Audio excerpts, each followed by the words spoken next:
How to add another Google account or Gmail account on your phone. This is a step-by-step guide, so you should be able to follow easily. Now first things first, you want to navigate through your phone's system settings. In my case, I'll just go ahead and swipe down my phone right here, and I'll go ahead and click on the gear icon. Now inside your system settings, you will be able to find a Google account option. So you could just go ahead and scroll down, and in my case, it's the Google icon right here. Now inside the settings, you will be able to see a lot of settings that's related to your Google account.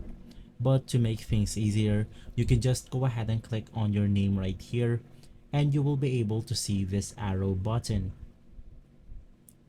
Now right after that, it will then open up this massive library of your Google accounts. To add another account to your phone, you can just go ahead and click on the option called add another account at the bottom of the menu, and from there it will then go ahead and take you to the section where you can go ahead and add your account. So guys, if this video has been helpful for you, please consider by liking and subscribing. I'll make sure to see you again next time, and as always, thank you.